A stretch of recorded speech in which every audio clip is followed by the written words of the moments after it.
Bonjour. Écrivez en commentaire d'où vous venez, n'oubliez pas de vous abonner et de liker. Bonne écoute. Je n'aurais jamais cru applaudir en voyant la vie de mon mari s'effondrer sous mes yeux.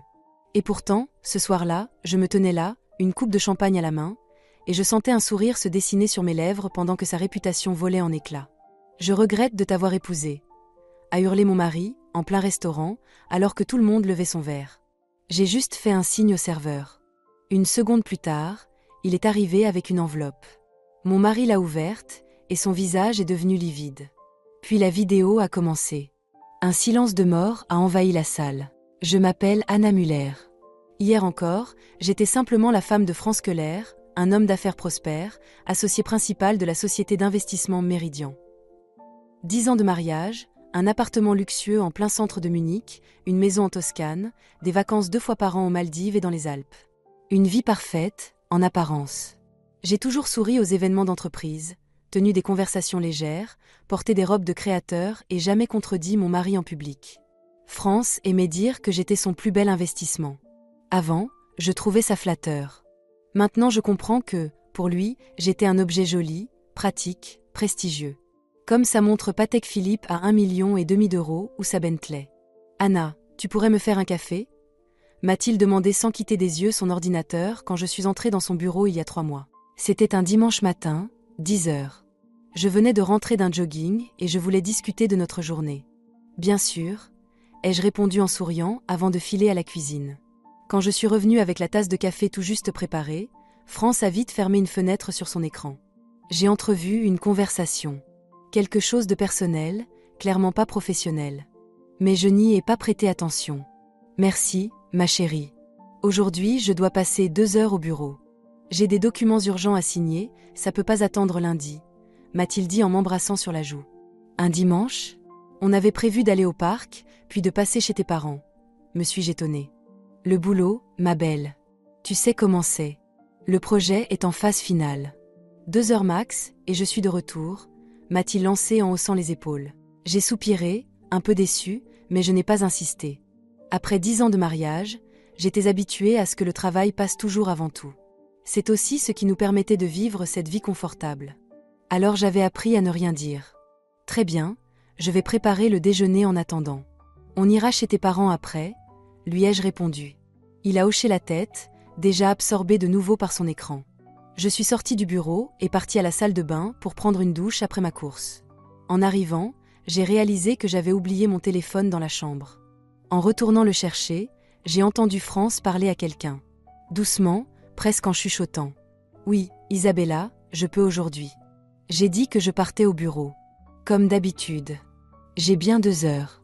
Tu m'as tellement manqué. Je suis restée figée devant la porte. Isabella Dupont, directrice financière de leur société. Jeune, séduisante, ambitieuse. Lors du dernier événement d'entreprise, elle plaisantait beaucoup avec Franz, mais je n'y avais vu que des rapports professionnels. Mon cœur s'est mis à battre à toute vitesse.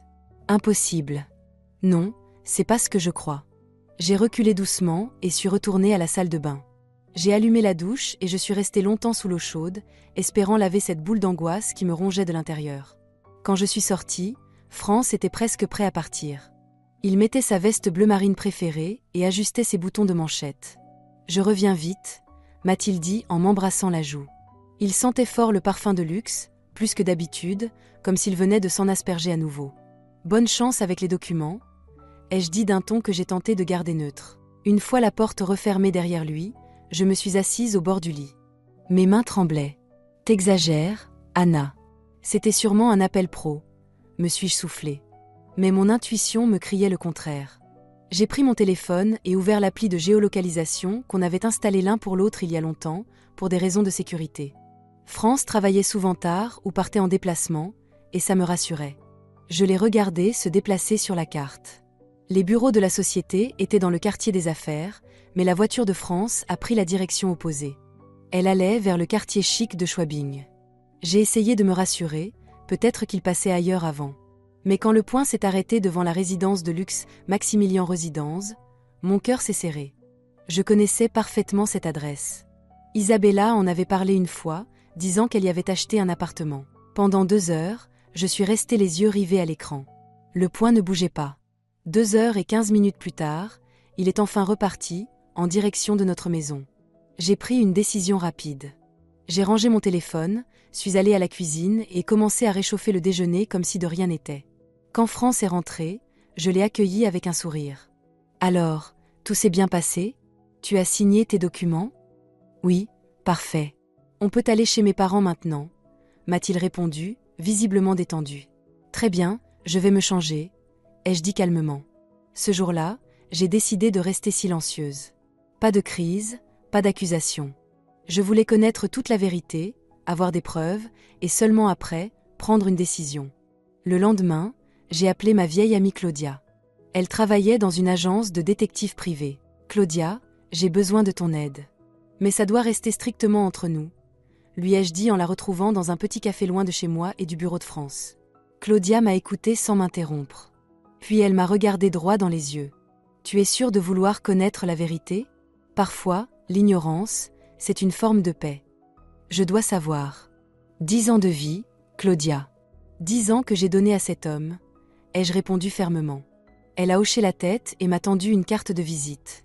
Voici Stéphane, notre meilleur enquêteur. Il travaillera directement avec toi. Pas de paperasse, pas de contrat. Discrétion absolue. Une semaine plus tard, j'avais les photos. Beaucoup de photos. France et Isabella entrant et sortant de chez elle. S'embrassant dans la voiture. Dînant dans des restaurants à l'abri des regards de nos connaissances. Mais le plus choquant n'était même pas ça. Stéphane est revenu avec des documents prouvant que France détournait discrètement de l'argent de notre entreprise commune. Il créait de fausses sociétés, transférait les actifs sur des comptes offshore. Et tout cela alors que, sur le papier, j'étais copropriétaire d'une partie du business, même si je ne participais pas à la gestion. On dirait qu'il se prépare à divorcer. Mais d'une façon qui te laisserait sans rien. Tous les actifs seront sortis, m'a dit Stéphane en me montrant les papiers. Je suis restée abasourdie. Non seulement il me trompait, mais en plus il me trahissait dans notre propre entreprise. Cet homme avec qui j'avais passé 10 ans de ma vie me préparait doucement à être laissé sans le sou. Qu'est-ce que je dois faire ? Ai-je demandé à Stéphane. Tu as 2 options. La première, c'est de prendre un avocat, demander le divorce et entamer une longue et sale guerre pour le partage des biens. Mais vu qu'il a déjà planqué la majorité des actifs, ça va être très dur de prouver quoi que ce soit, m'a-t-il expliqué. Et la deuxième ? La deuxième, c'est de récolter un maximum d'infos et de les utiliser intelligemment. J'ai quelques idées, a-t-il dit avec un léger sourire. C'est ce jour-là qu'un plan est né. Risqué, audacieux, à la limite de la légalité. Mais j'étais désespérée et prête à tout. Pendant les 2 mois suivants, j'ai mené une double vie. Le jour, j'étais la femme modèle de France Keller. Le soir, je devenais une enquêtrice qui grattait peu à peu la surface de ces magouilles. Stéphane m'a aidé à accéder à la boîte mail de France. J'y ai découvert des montages financiers, des sociétés fictives, des rapports truqués. Le plus fou, c'est qu'Isabella était elle aussi impliquée. Elle utilisait son poste de directrice financière pour couvrir les opérations aux yeux des autres associés et actionnaires. En parallèle, j'ai secrètement rencontré Maximilien Schneider, l'associé de France, qui m'avait toujours bien apprécié. Je lui ai parlé de mes soupçons, sans trop entrer dans les détails. Juste un petit signal, quelque chose cloche dans les finances de la boîte, et ça m'inquiète. Maximilien m'a promis de faire attention, mais je voyais bien qu'il ne me prenait pas trop au sérieux. J'étais juste la femme de France, rien de plus pour lui. En même temps, j'ai commencé à préparer ma nouvelle vie. J'ai ouvert un compte à mon nom dans une autre banque, pris rendez-vous avec un conseiller financier indépendant. J'ai commencé à m'intéresser aux finances du foyer, au mouvement de l'entreprise, au budget. J'ai tout appris de zéro. France ne voyait rien. Trop occupée par sa liaison et ses projets d'avenir pour remarquer les changements dans mon comportement. Ou alors, il me croyait trop stupide, trop dépendante pour comprendre quoi que ce soit. Et puis le moment de vérité est arrivé. À la fin du trimestre, la société Méridian organisait son traditionnel événement corporate pour les associés et les clients clés. Une soirée importante, présentation des résultats, projets à venir, renforcement des liens professionnels. Et ce soir-là, Isabella devait être officiellement promue au poste de directrice générale. Je le savais grâce à des mails que j'avais interceptés. Et je savais aussi qu'après sa promotion, Isabella aurait un accès complet à tous les comptes de l'entreprise. Ce qui voulait dire que l'argent pourrait disparaître encore plus vite. La veille de l'événement, France était particulièrement tendue et excitée. Demain, c'est un jour crucial. Tu mettras la robe bleue de chez Dior? Elle te va tellement bien, m'a-t-il dit au dîner. Bien sûr, mon chéri. Je veux que tu sois fier de moi, lui ai-je répondu avec un sourire. Il a hoché la tête, ravi. Il n'avait aucune idée de ce que je préparais, car j'avais déjà un accord avec l'administrateur du restaurant où se déroulait la soirée. Pour une somme bien rondelette, il avait accepté de m'aider sur un petit point technique. Le jour J est arrivé. J'ai mis la fameuse robe bleue. Coiffure impeccable, maquillage parfait. France était ravie. Tu es sublime. Ce soir va être mémorable, m'a-t-il dit en montant dans la voiture. Je n'en doute pas une seconde, ai-je répondu en souriant. Le restaurant était bondé partenaires, clients, employés venus avec leurs conjoints. Tout le monde en tenue de soirée, une coupe de champagne à la main. Isabella était au centre de l'attention, vêtue d'une robe rouge très décolletée. Elle recevait des félicitations pour sa promotion à venir. France restait proche d'elle, pas trop non plus pour ne pas éveiller les soupçons, mais moi je voyais bien son regard posé sur elle. Après les discours d'ouverture et le cocktail, tout le monde s'est assis. En tant qu'associé principal, France devait porter un toast et annoncer les nouvelles nominations. Il s'est levé, a levé son verre et a commencé à parler des succès de l'entreprise, des objectifs futurs, de son équipe de professionnels. J'étais assise à côté, le sourire figé.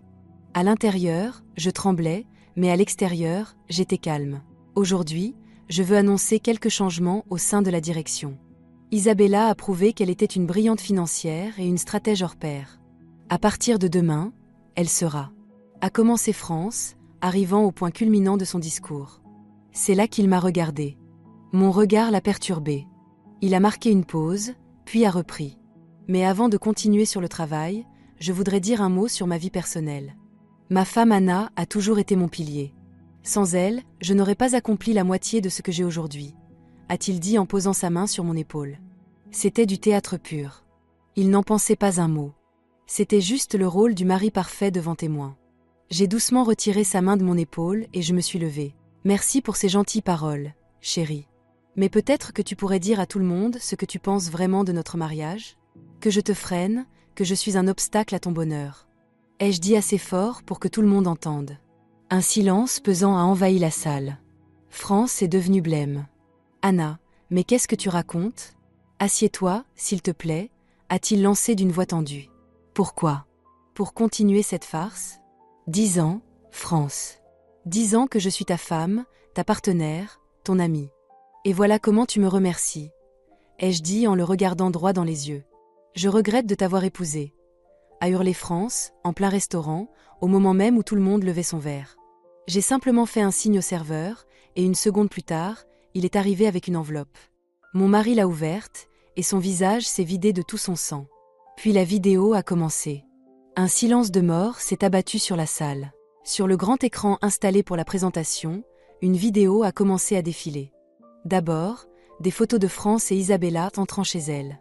Ensuite, des captures de leurs messages, pleins de confidences intimes et de projets d'avenir. Puis des documents sur les comptes offshore, des relevés de virements, des schémas montrant le détournement d'argent. Je regardais les visages autour de moi. Du choc, de l'incrédulité, de la colère. Surtout chez les associés de la société. France s'est précipitée vers le technicien pour couper la vidéo, mais c'était trop tard. Toute sa vie soigneusement construite s'effondrait sous les yeux de tous. Tu m'as détruit. A-t-il crié, hors de lui, en se tournant vers moi. Non, mon chéri. C'est toi qui t'es détruit. Avec tes mensonges, tes trahisons, tes manipulations. Moi, je n'ai fait que montrer la vérité, ai-je répondu calmement. Isabella s'est levée d'un bond et a tenté de fuir, mais à la sortie l'attendaient déjà Maximilien et d'autres associés à qui j'avais remis une partie des preuves à l'avance. Je demande le divorce. Et ne t'en fais pas, tous les documents concernant tes manigances sont déjà entre les mains de mes avocats et de l'administration fiscale. Profite bien des conséquences, ai-je lancé à France. Puis je me suis retournée et je suis sortie de la salle. Derrière moi, j'entendais les cris, les disputes, des verres qui se brisaient. Mais je ne me suis pas retournée. Ce soir-là, ma vie d'avant s'est terminée. J'étais prête à commencer une nouvelle vie sans mensonge, sans manipulation, sans trahison. Dehors, un taxi m'attendait. Je suis montée à bord et j'ai donné l'adresse de l'appartement que j'avais secrètement loué 2 semaines plus tôt. À côté de moi, une valise avec juste l'essentiel. « Tout va bien, madame ?» a demandé le chauffeur en me regardant dans le rétroviseur. J'ai jeté un dernier coup d'œil au restaurant où le scandale continuait, et pour la première fois depuis longtemps, j'ai souri sincèrement. Oui, maintenant tout ira bien, ai-je répondu. Dans le taxi, je me suis autorisé une minute de faiblesse. Des larmes ont coulé sur mes joues, emportant mon maquillage avec elles. Le chauffeur a eu la délicatesse de regarder la route, comme s'il ne remarquait rien. 10 ans de mariage. 10 ans qui me semblaient désormais gaspillés. Mais je me suis vite ressaisie. Ce n'était pas la fin. C'était un commencement. Le début de ma nouvelle vie. L'appartement que j'avais loué se trouvait dans un quartier calme, près d'un parc. Petit mais accueillant. Un salon, une chambre, une cuisine. Rien d'inutile.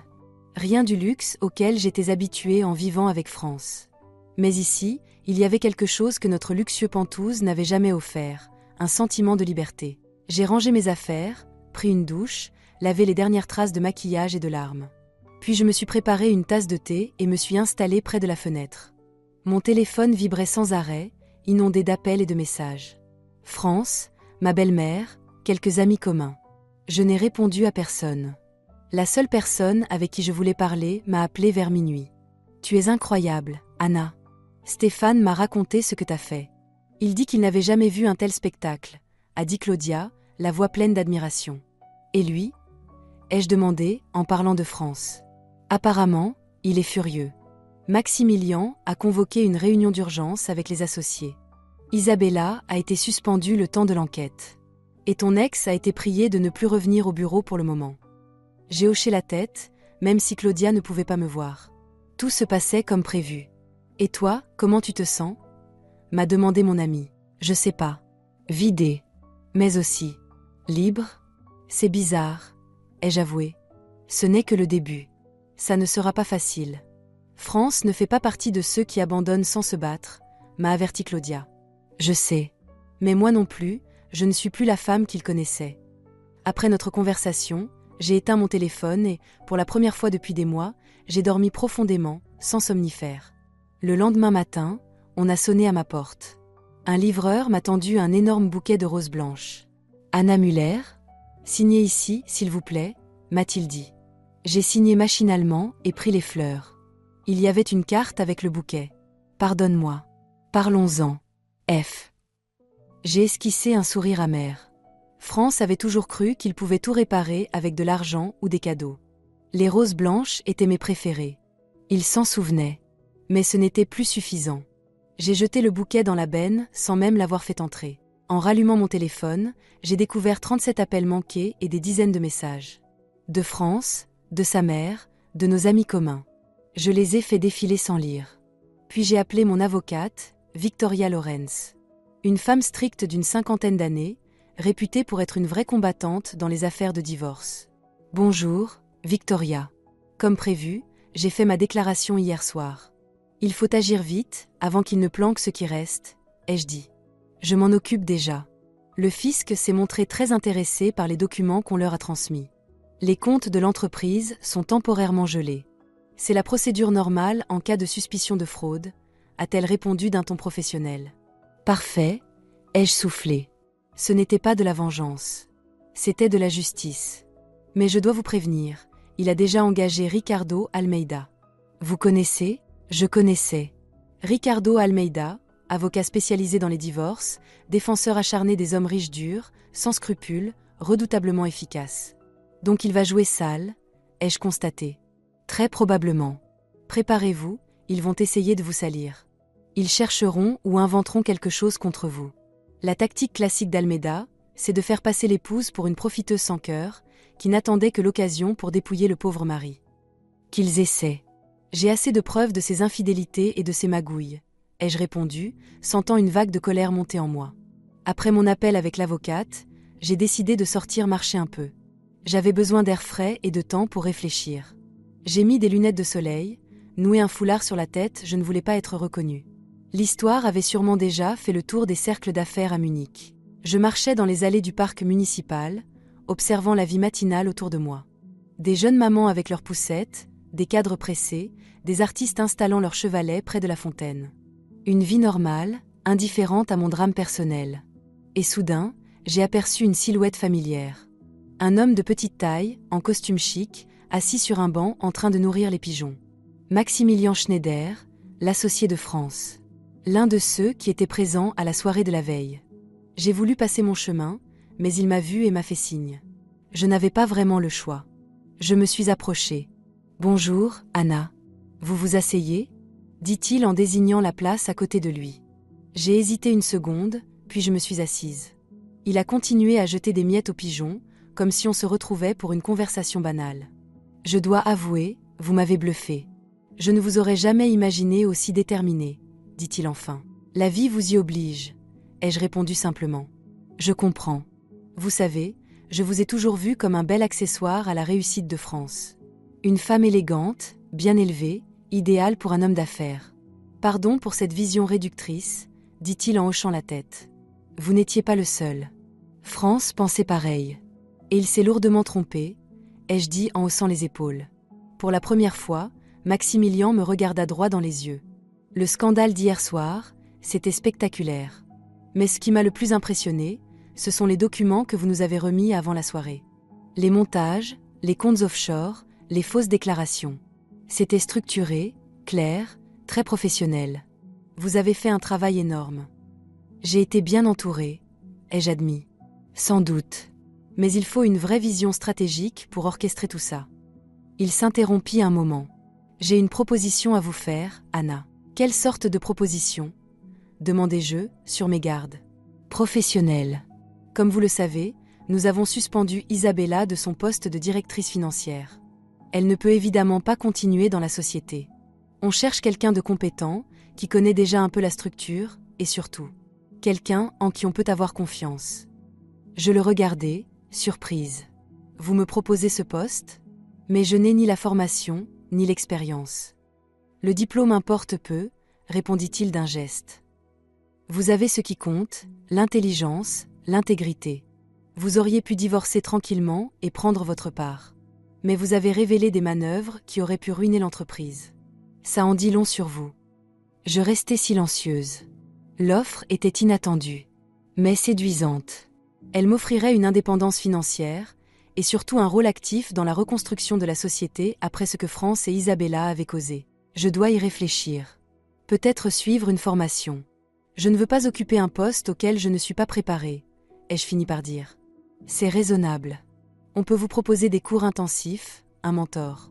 Au début, vous observerez plus que vous ne déciderez. Alors j'accepte. Mais à une condition, ai-je dit en le regardant. Laquelle ? France doit être complètement écartée de la direction. Zéro compromis. Il me fixa un instant, pensif. Ce sera compliqué. Il est tout de même l'un des fondateurs. Il a ses parts, certes. Mais elles vont sacrément diminuer après l'enquête et le divorce, lui ai-je rappelé. C'est vrai, dit-il avec un petit sourire. Très bien, Anna. C'est entendu. On s'est quitté là-dessus, et j'ai repris ma marche, repensant à cette conversation. Une coïncidence ? Peu probable. Il avait sûrement enquêté sur ma nouvelle adresse.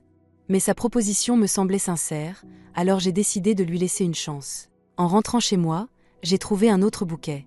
Cette fois, des orchidées. Déposées juste devant la porte. Une note l'accompagnait. Il faut qu'on parle. C'est important. F. J'ai fait entrer les fleurs. Elles étaient trop belles pour finir à la poubelle.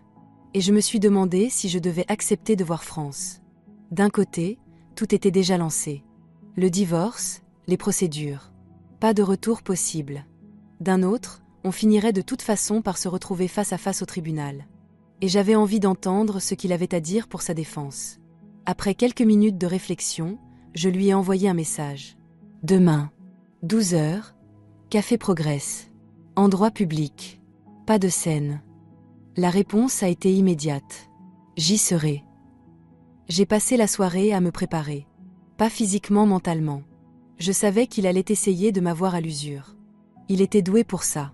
Souvenirs, promesses, menaces, supplications. Je devais être prête à tout. En parallèle, j'ai commencé à étudier les documents sur la gestion financière que m'avait envoyé Maximilien. Les bases de la comptabilité, la structure des rapports, les analyses financières. Beaucoup de choses m'échappaient, mais j'étais déterminée à comprendre. Le matin venu, j'ai longuement hésité sur ma tenue. Pas trop stricte, mais pas trop féminine non plus. Je ne voulais envoyer aucun message de faiblesse ou de séduction. J'ai opté pour un tailleur pantalon beige et une chemise blanche. Maquillage discret, cheveux relevés en chignon. Une femme d'affaires, pas une ex-femme. Je suis arrivée au Café Progress pile à l'heure. France était déjà là, installé dans un coin tranquille. Il avait l'air fatigué, le visage tiré. Le costume tombait parfaitement, comme toujours, mais sa cravate était mal nouée. Une faute impardonnable pour quelqu'un d'aussi maniaque que lui. « Anna », dit-il en se levant. Il tenta de m'embrasser sur la joue, mais je me contentai de reculer légèrement et de hocher la tête. « France, tu as 20 minutes. Parle. » Je me suis assise en face de lui. Il soupira, visiblement déçu par mon accueil. J'ai fait une erreur. Une bêtise impardonnable. Isabella. Ça ne comptait pas. Juste une passade, une faiblesse. Qui a duré 1 an. Une longue faiblesse, tu ne trouves pas? Ai-je répliqué en arquant un sourcil. Je me suis embrouillée. Le boulot, la pression, les responsabilités. Isabella était là, elle comprenait, elle m'épaulait, dit-il en se frottant le visage. Garde tes explications. Ta vie privée ne me regarde plus. Je suis là uniquement parce que nous sommes encore liés légalement et financièrement. Ai-je coupé d'un ton froid? Ce n'est pas que ça. Je t'aime encore, Anna. Ce qui s'est passé avec Isabella, c'était une erreur. Un moment d'égarement. Mais toi, tu es ma femme, mon vrai amour, dit-il en se penchant vers moi. Je le regardais, essayant de comprendre s'il croyait vraiment à ce qu'il disait ou s'il prononçait simplement les mots qu'il pensait que je voulais entendre. Et les comptes offshore? Les transferts d'argent? C'était aussi un moment d'égarement? Ai-je demandé calmement. Il se raidit. C'est différent. Le business, c'est le business. Je protégeais juste nos actifs contre des risques éventuels. Nos actifs? Ces comptes ne sont qu'à ton nom, France. Et à celui d'Isabella. Pas au mien, ai-je souri froidement. J'aurais tout expliqué si tu m'avais posé la question. Mais tu as préféré faire un scandale public, ruiner ma réputation, mettre la société en danger, dit-il en tentant de prendre ma main, que je retirai aussitôt. J'ai protégé mes intérêts. Tu ne m'as pas laissé le choix, ai-je répliqué. On a toujours le choix. Et on l'a encore maintenant. On peut tout réparer, Anna. Je vais quitter Isabella. C'est déjà fini entre nous. J'annulerai la procédure de divorce. Je te transférerai une partie des actifs pour que tu sois à l'abri. On pourra repartir à zéro, recommencer sur de bonnes bases, dit-il en s'adossant à sa chaise. Je le regardai attentivement. France avait l'air sincère. Les yeux remplis de remords, la voix tremblante. Mais il avait toujours été un excellent comédien. Tu crois vraiment que c'est possible? Après tout ce qui s'est passé? Demandai-je à voix basse. Oui. Tout le monde fait des erreurs, Anna. Même des erreurs graves. Mais on peut changer, s'améliorer, dit-il en se penchant vers moi. Je gardai le silence. Il crut que c'était une invitation à continuer. Tu te souviens de notre voyage à Venise? Il y a 5 ans, pour notre anniversaire. Ce petit resto sur l'île de Burano, où on était les seuls clients. Le patron chantait des airs d'opéra pour nous. Je m'en souvenais. Impossible d'oublier. Un des jours les plus heureux de notre vie ensemble. Un sourire m'échappa malgré moi. Tu vois, on a tant de beaux souvenirs, tant de choses qui nous lient. Tu vas vraiment tout jeter pour une seule erreur? Dit France, soudain plein d'espoir. Je regardai ma montre. Ton temps est écoulé, France. Qu'est-ce que tu voulais me dire? Il poussa un long soupir. Notre mariage ne s'est pas terminé hier soir au restaurant. Il s'est terminé le jour où tu as décidé que tu pouvais me trahir sans conséquence. Quand tu as commencé à planifier comment me laisser sans rien après le divorce. Quand tu as cessé de me voir comme ton égal et m'as réduite à un bel accessoire pour ta vie parfaite. Ce n'est pas vrai.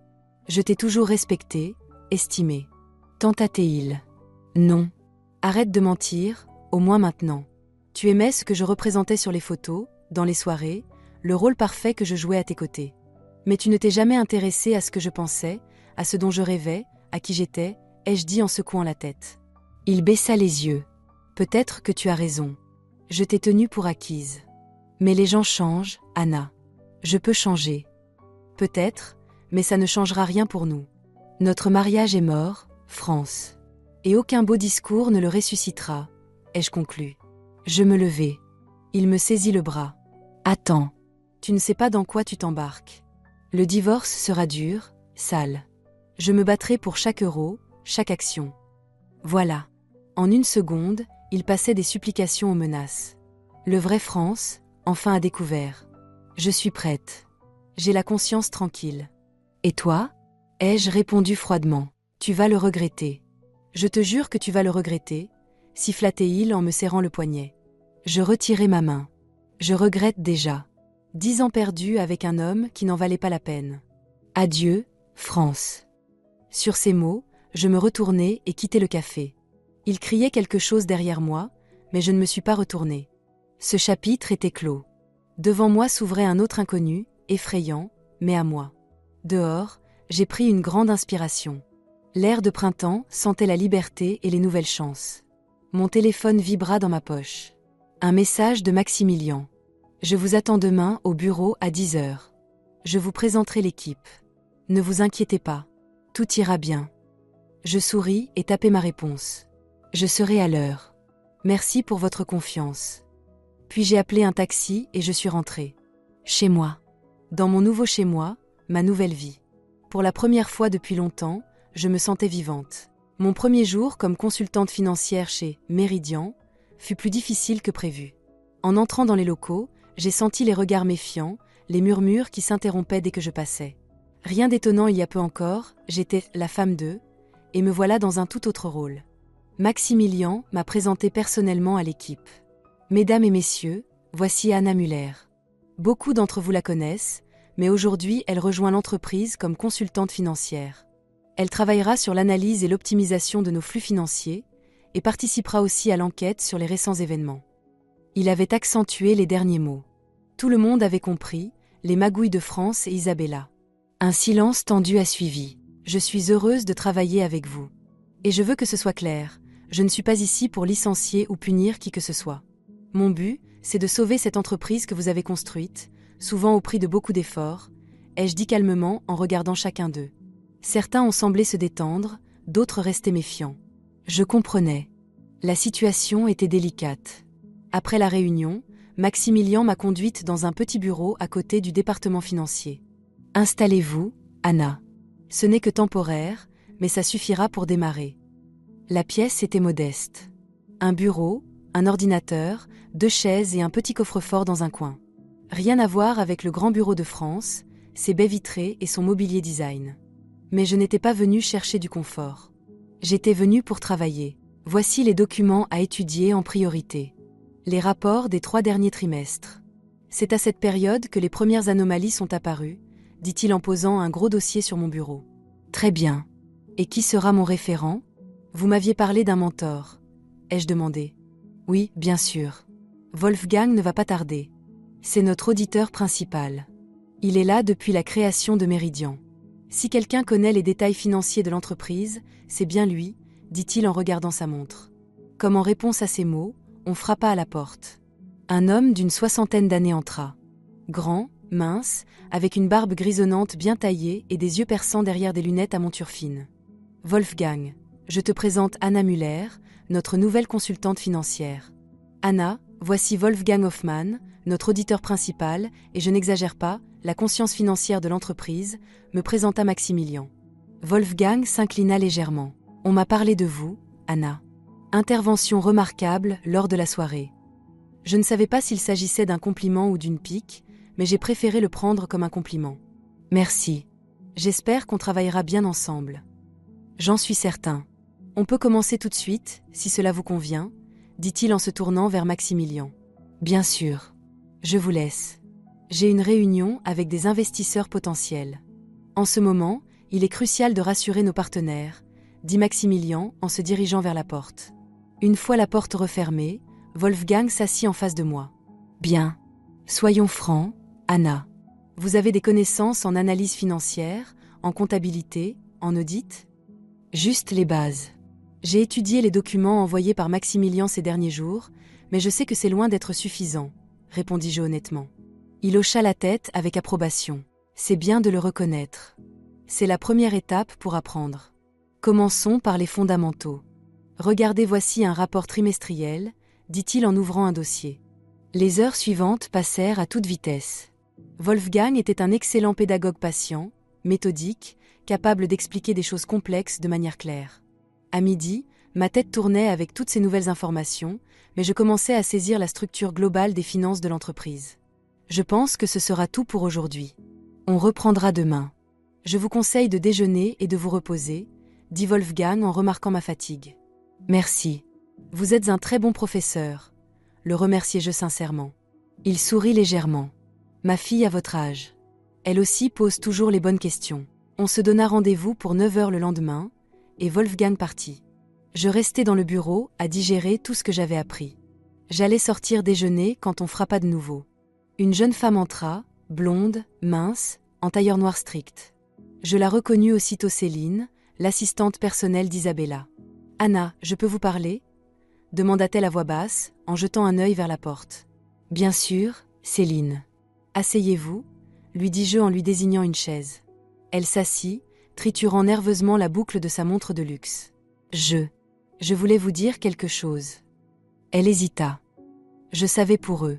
Isabella et votre mari. Et aussi ce qu'il faisait avec les finances de l'entreprise. Je la fixai calmement. Pourquoi me dire ça maintenant ? Parce que j'ai peur qu'on me considère comme complice. J'ai seulement exécuté les ordres d'Isabella. Je préparais les documents qu'elle demandait, j'envoyais les mails. Je ne savais pas que c'était illégal. Enfin, je m'en doutais, mais... dit-elle en levant vers moi des yeux pleins de peur. Vous en avez parlé à quelqu'un d'autre ? À la police ? À la direction ? Non. Juste à vous. Je me suis dit. Peut-être que vous pourriez m'aider. Je peux tout raconter. J'ai gardé des copies des mails, des dossiers, dit-elle en hochant la tête. Je réfléchis. Céline pouvait être une précieuse source. Ou un piège tendu par France ou Isabella. D'accord, Céline. Je vous écoute. Mais ce que vous me direz devra peut-être être transmis à la direction et, potentiellement, aux autorités. Vous comprenez ? Je comprends. Je suis prête, dit-elle en hochant la tête. Pendant 1 heure, Céline me décrivit les montages de France et Isabella. Je connaissais déjà beaucoup de choses grâce à Stéphane, mais certains détails étaient nouveaux. Comme leur plan de rachat progressif des parts des autres associés via des sociétés écrans, pour obtenir le contrôle total. Ils voulaient partir. Isabella avait déjà demandé un visa investisseur pour le Portugal. Ils prévoyaient de transférer les actifs là-bas et de lancer une nouvelle entreprise, dit-elle à la fin. Et moi ? Leur plan incluait un divorce ? Demandai-je. Oui. France disait qu'il demanderait le divorce une fois que la nouvelle structure juridique serait en place. Il affirmait que vous ne pourriez réclamer aucune part, car tout serait mis en place bien avant la procédure, avoua-t-elle. Rien ne me surprenait plus venant de France. Mais j'étais soulagée d'avoir agi à temps. Merci pour ces informations, Céline. Elles sont précieuses pour l'entreprise. Je vais parler à Maximilien de votre situation. Si vous étiez juste une exécutante et que vous coopérez, je pense que vous n'avez pas à vous inquiéter, lui dis-je. Elle poussa un soupir de soulagement. Merci, Anna. J'avais tellement peur d'être renvoyée, voire poursuivie.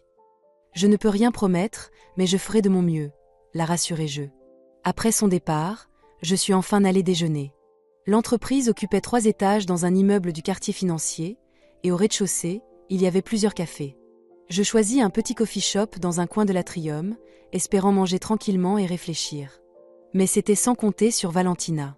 À peine avais-je passé commande qu'une femme flamboyante aux cheveux roux apparut à mes côtés. Valentina, la responsable marketing. On s'était croisés à quelques événements, sans plus. « Je peux m'asseoir ?» demanda-t-elle avec un sourire, sans attendre ma réponse, déjà installée en face. « Bien sûr », dis-je en essayant de cacher ma surprise. « Vous savez, Anna, tout le bureau ne parle que de vous. Quel scandale! Quelle audace !» Valentina se pencha vers moi et baissa la voix. « J'aurais préféré éviter tout ce cirque, mais parfois on n'a pas le choix, » répondis-je calmement. « Oh, je vous comprends. À votre place, j'aurais fait pareil. Ce salaud l'a bien cherché. Et Isabella, qui l'aurait cru? Toujours à jouer les femmes parfaites, les grands principes. Et voilà qu'elle couche avec un homme marié. Quelle hypocrite, dit-elle en hochant vigoureusement la tête. Je gardai le silence, un peu mal à l'aise. Elle prit ça pour un encouragement. Et maintenant, vous travaillez avec nous. C'est passionnant. Vous savez, je l'ai toujours dit, vous n'étiez pas juste la belle femme du patron. Vous avez du cran, du caractère. Et là, tout le monde l'a vu. Merci, Valentina. Mais je suis ici avant tout pour travailler, pas pour ressasser des histoires personnelles, dis-je enfin. Bien sûr, Le travail d'abord. Mais si un jour vous avez besoin d'un coup de main ou juste envie de papoter autour d'un café, je suis là, dit-elle en me lançant un clin d'œil complice. Elle laissa sa carte de visite sur la table et s'éloigna, me lançant un dernier sourire éclatant. Je la regardais partir, songeuse. Il était évident que mon arrivée dans l'entreprise avait agité la fourmilière. Certains, comme Valentina, s'empressaient d'afficher leur soutien et leur sympathie. D'autres, sans doute, craignaient que je veuille régler des comptes avec ceux qui avaient soutenu France. Et puis il y avait ceux qui ne savaient tout simplement pas comment se comporter face à l'ex-femme du patron devenue collègue. Je devais trouver ma place dans ce réseau complexe de relations. Et vite trop d'enjeux reposaient là-dessus. Après le déjeuner, je retournai dans mon bureau et me replongeai dans les documents. Grâce aux explications de Wolfgang, beaucoup de choses devenaient plus claires. Je commençais à repérer des anomalies dans les rapports, virements inhabituels, contrats suspects, frais de conseil exagérés. Tout ce dont Céline avait parlé. En fin d'après-midi, j'avais une vue assez précise des manipulations financières de France et Isabella. Ils opéraient avec subtilité, sans éveiller les soupçons des associés ou des auditeurs. Mais maintenant que je savais où regarder, les traces étaient visibles. Je prenais des notes pour ma réunion du lendemain avec Wolfgang quand un jeune homme en costume strict entra sans frapper. « Anna Muller ?» demanda-t-il d'un ton formel. « Oui, c'est moi. » Thomas Lébé, inspecteur principal au département des délits financiers. J'ai quelques questions à vous poser concernant l'enquête sur les fraudes au sein de l'entreprise Méridian, dit-il en me montrant sa carte. Je me raidis, mais tentai de rester calme. Bien sûr, je suis prête à coopérer. Asseyez-vous. Il s'installa en face de moi et sortit un carnet. Anna, pouvez-vous m'expliquer quand et comment vous avez découvert les opérations illégales dans l'entreprise? Je résumai brièvement comment j'avais commencé à soupçonner France, engagé un détective privé et découvert peu à peu l'ampleur des manipulations. Et vous avez décidé de faire un dévoilement public lors d'un événement officiel? Pourquoi ne pas avoir directement contacté la police? Demanda-t-il en prenant des notes. J'avais peur que France ne fasse disparaître les preuves ou les derniers actifs s'il apprenait qu'une enquête était en cours. Et je n'étais pas encore sûre de l'ampleur réelle des malversations. Je voulais d'abord voir la réaction des autres associés, vérifier qu'ils n'étaient pas eux-mêmes impliqués, répondis-je honnêtement. Il hocha la tête. Je comprends. Mais sachez que ce genre d'initiative peut compliquer une enquête officielle. À l'avenir, il vaut mieux venir directement nous voir. Je prends note, acquiescez-je. Parlons maintenant de votre rôle dans la société. Vous êtes cofondatrice de Méridian, n'est-ce pas? Oui, je détiens 15% du capital, mais je n'ai jamais participé à la gestion quotidienne jusqu'à récemment. Et aujourd'hui, vous êtes consultante financière. J'aide à analyser les documents et à repérer les anomalies. Il me lança un regard étonné. Ce n'est pas un peu ambitieux pour quelqu'un sans formation spécialisée.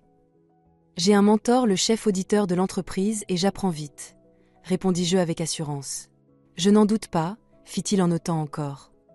Vous êtes consciente qu'il pourrait y avoir un conflit d'intérêts? Vous êtes en instance de divorce avec l'un des principaux suspects, tout en travaillant dans l'entreprise concernée. Je sais ce que ça peut donner comme image, mais c'est pour ça que tout ce que je fais est transparent. Je ne prends aucune décision seule. Tout est validé par la direction, et je suis prête à fournir un rapport détaillé à tout moment, répondis-je fermement. Il me fixa un moment. Bien. Mais sachez-le, si la moindre zone d'ombre apparaît sur votre implication, les conséquences pourraient être sérieuses. J'en suis consciente. Et je suis prête à être examinée sous tous les angles, déclarai-je sans détour.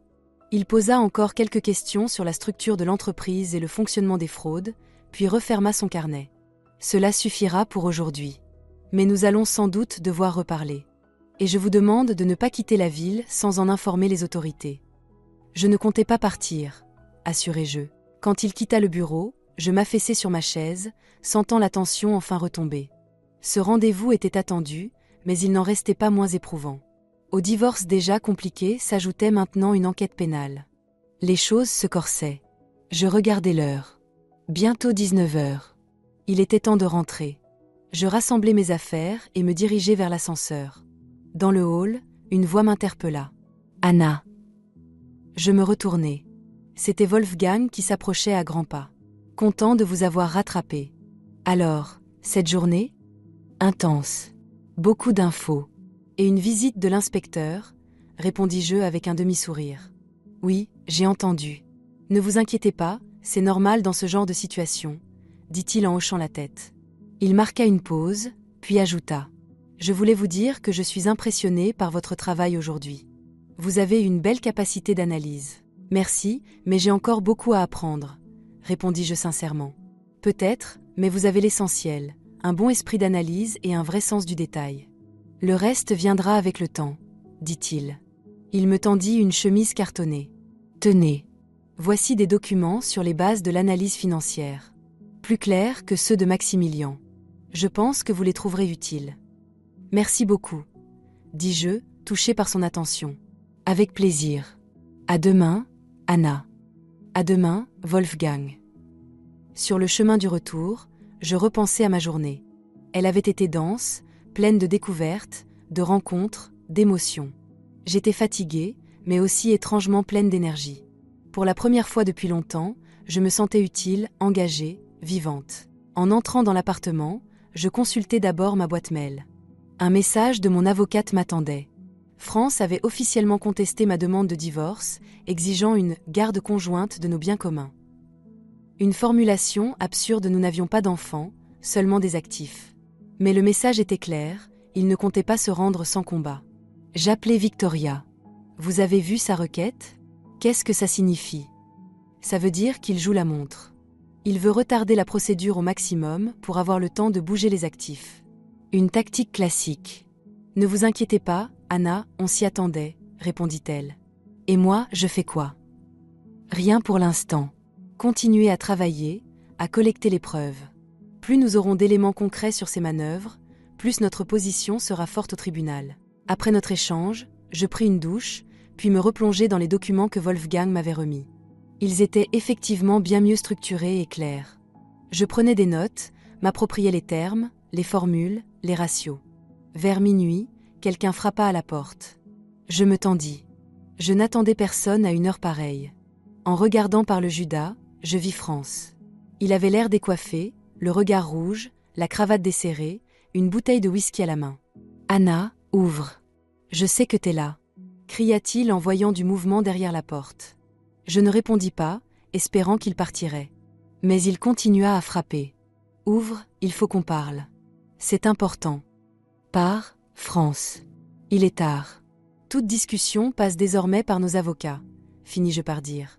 Au diable les avocats. Je veux parler à toi, pas à ces sangsues, hurla-t-il. Je choisis de me taire. Il tambourina encore quelques minutes, puis le silence s'installa. Je jetai un coup d'œil. Il était assis par terre, adossé au mur en face de ma porte. Il avait l'air pitoyable. Je sais que tu regardes. Écoute, Anna. J'ai été un imbécile, un vrai connard, mais je t'aimais. À ma façon, oui, mais c'était sincère, dit-il d'une voix brisée. Je ne répondais pas. Il continua. Tu sais ce qu'il y a de plus ironique ? Je croyais que tu ne verrais rien venir, que tu étais trop naïve, trop confiante. Mais en fait, tu menais ton propre jeu. Et tu m'as battue. Je te respecte pour ça. Vraiment. Il se releva, chancelant. Bon, je m'en vais. Mais souviens-toi, ce n'est pas fini. Tu crois avoir gagné ? Tu te trompes. J'ai encore des cartes à jouer. Et je vais m'en servir. Puis il partit vers l'ascenseur. Je poussai un soupir de soulagement. Pas d'esclandre cette fois. Mais ces derniers mots me restèrent en tête. Quelle carte ? Bluff ou menace réelle ? Je tentais de retourner à mes lectures, mais impossible de me concentrer. Mon esprit était accaparé par ces paroles. Et si France préparait vraiment quelque chose ? Et si toute cette histoire se retournait contre moi ? Non, me dis-je fermement. Je ne laisserai pas la peur me guider. J'ai pris la bonne décision, et je vais aller jusqu'au bout. Avec cette pensée, je me couchai. Un nouveau jour m'attendait, avec ses défis, ses leçons et ses batailles. Et j'étais prête. Une semaine passa depuis mon arrivée dans l'entreprise. Petit à petit, je m'appropriais les bases de l'analyse financière sous l'œil attentif de Wolfgang. Les collègues ne se taisaient plus à mon passage. Certains venaient même me voir pour me demander conseil. Pas sur les chiffres, non plutôt pour me parler de leur vie. À leurs yeux, je n'étais plus la femme discrète du patron, mais une femme qui avait osé défier les puissants. France, lui, n'était plus réapparu depuis cette nuit. Mais ses avocats, eux, étaient plus actifs que jamais. Ils tentaient de faire annuler ma demande d'accès aux documents financiers, prétextant que je n'avais aucune légitimité pour les consulter. N'importe quoi. Vous êtes cofondatrice, Vous aviez parfaitement le droit de savoir ce qu'il advient des actifs de l'entreprise, commentait Victoria en feuilletant leur nouvelle requête. L'enquête avançait aussi. Thomas Lébé, le même enquêteur, faisait des allers-retours dans nos locaux, saisissait des dossiers, interrogeait les salariés. Céline avait déjà été convoquée 2 fois. Et chaque fois, elle revenait pâle, les yeux rougis. Il pense que j'étais complice d'Isabella. Il ne croit pas que je ne faisais qu'obéir, me confia-t-elle après le second interrogatoire. Vous n'aviez vraiment aucun doute ? Lui demandai-je. Elle baissa les yeux. Si, bien sûr. Pas au début, mais avec le temps. Ça devenait évident. Des documents liés à des sociétés offshore, des virements étranges, des voyages soudains d'Isabella à Chypre. Elle soupira. Mais que pouvais-je faire ? C'était mon premier vrai job. Isabella me payait bien, elle me donnait ma chance. J'avais peur de tout perdre. Je comprends. La peur pousse à se taire. Mais parfois, le silence coûte plus cher que le risque, dis-je doucement. Je le comprends maintenant. Mais c'est un peu tard, dit-elle tristement. Pas forcément. Vous coopérez. Vous avez donné des infos précieuses. Ça jouera en votre faveur, rétorquai-je. Cette conversation me fit réfléchir. Combien de gens ici savaient ou devinaient ce qui se tramait, mais c'était tu. Et peut-on vraiment leur en vouloir ? Jeudi, Maximilien me convoqua dans son bureau. Anna, on a un problème. Les comptes de l'entreprise sont toujours gelés, les investisseurs sont nerveux, et nos clients commencent à chercher ailleurs. Si ça continue, dans 1 mois ou 2, on frôle la faillite, dit-il d'entrée de jeu. Que peut-on faire ? Demandai-je, sentant un frisson d'inquiétude. Je ne voulais pas que les erreurs de France détruisent tout. On doit rétablir la confiance, vite. Montrer au marché et à nos partenaires que Méridian reste une société fiable, avec une direction honnête. Et c'est là que vous intervenez, dit-il en tapotant la table. Moi ? Comment ça ? Demandai-je, surprise. Que vous le vouliez ou non, vous êtes devenu le visage de l'entreprise. Toute l'histoire entre vous et France a fait le tour des cercles d'affaires à Munich. Certains vous admirent pour votre courage, d'autres vous critiquent pour le scandale public. Mais tous savent que c'est vous qui avez mis au jour les manipulations. J'écoutais attentivement, essayant de comprendre où il voulait en venir. Si vous faites une déclaration publique affirmant que vous croyez en l'avenir de l'entreprise, que les difficultés sont temporaires et uniquement dues aux erreurs de l'ancienne direction, cela pourrait vraiment changer la donne. Vous me proposez de parler à la presse ? Demandai-je. Exactement. On organise une conférence de presse. On vous présentera comme notre nouvelle consultante financière. On annoncera des réformes dans la gouvernance de l'entreprise. Ce sera un message fort. On ne cache rien, on affronte les problèmes avec transparence et intégrité. Maximilien hocha la tête. Je réfléchis un instant. L'idée de parler en public me faisait peur. Je n'avais jamais aimé être sous les projecteurs. Mais c'était aussi une occasion d'aider cette entreprise, dans laquelle travaillaient des centaines de personnes sans lien avec les magouilles de France. D'accord, je vais le faire. Mais j'aurai besoin d'aide pour préparer mon intervention. Je n'ai aucune expérience avec les médias. Bien sûr, notre équipe de communication vous épaulera. Et autre chose, ce serait bien que vous mentionniez votre confiance envers les employés. Qu'il s'agissait d'une poignée d'individus mal intentionnés, pas d'un système corrompu. Maximilien paraissait soulagé. C'est vrai, ça ? Vous êtes sûr que personne d'autre dans la direction n'était au courant ? Demandai-je franchement. Il détourna les yeux un bref instant. Autant que je sache, non. France et Isabella étaient très prudents, ils partageaient peu d'informations. Quelque chose dans son ton m'alerta, mais je décidai de ne rien laisser paraître. Très bien, je soulignerai ce point. La conférence fut fixée au mardi suivant. Je passai tout le week-end à me préparer, répétant des réponses à d'éventuelles questions. Lundi soir, en rentrant chez moi après une ultime répétition, je tombai sur un visiteur inattendu devant mon immeuble. Un homme grand, en manteau de luxe, était appuyé contre une Mercedes noire. Je le reconnus immédiatement. Giovanni Rossi, l'un des hommes d'affaires les plus influents d'Europe, propriétaire du groupe d'investissement Capital. Il avait jadis entamé des négociations avec France pour une fusion, mais cela n'avait pas abouti. « Bonsoir, Anna. Désolé de cette visite impromptue, mais nous devons parler, » dit-il dès que je m'approchai. « De quoi s'agit-il » demandai-je, sur mes gardes. « Pas ici. Je vous propose un endroit discret, pas loin. Promis, ce sera rapide. » Il désigna la voiture d'un signe de tête. J'hésitai. Monter dans la voiture d'un quasi-inconnu semblait imprudent. Mais Giovanni était une figure publique, peu probable qu'il tente quoi que ce soit d'illégal. Il y a un café au coin de la rue. Il est calme à cette heure-ci. On peut y aller. Je proposai un compromis. Il réfléchit une seconde, puis hocha la tête. Sage décision. Conduisez. Au café, nous prîmes une table au fond. Giovanni commanda un espresso, moi un thé vert. Dès que le serveur s'éloigna, il entra dans le vif du sujet. Anna, j'observe de près la situation autour de Méridian. Et je dois vous dire, vous m'avez impressionnée. Qu'est-ce qui vous impressionne chez moi? Votre détermination, votre sens stratégique. Ce n'est pas tous les jours qu'on voit une jeune femme sans formation spécialisée ni expérience déjouer des fraudes financières de cette ampleur. Il but une gorgée. J'ai été bien entourée, répondis-je simplement. Sans doute. Mais l'idée et le courage d'agir étaient les vôtres. Ça démontre une intelligence et une force de caractère rares. Je gardai le silence, attendant qu'il en vienne au fait. Demain, vous allez parler en conférence de presse. Vous allez affirmer que l'avenir de la société est prometteur, que les difficultés sont dues à l'ancienne direction. C'est bien ça? Je me raidis. Comment connaissez-vous le contenu de mon discours? Il esquissa un sourire. Dans les cercles d'affaires européens, peu de choses restent secrètes longtemps. Surtout lorsqu'une entreprise au cœur d'un scandale est en jeu. Et qu'est-ce qui vous dérange dans ce discours? Demandai-je franchement. Qu'il repose sur une information incomplète. Vous allez accuser uniquement votre ex-mari et Isabella. Mais la vérité est tout autre. Giovanni se pencha vers moi. Mon cœur s'accéléra. Qu'est-ce que vous insinuez? Qu'il n'était pas seul. D'autres membres de la direction étaient impliqués. Notamment Maximilian Schneider. Ce nom me frappa de plein fouet. Maximilian? Celui qui m'a recruté? Qui dirige aujourd'hui l'entreprise? Vous avez des preuves? Demandai-je en tentant de garder mon calme.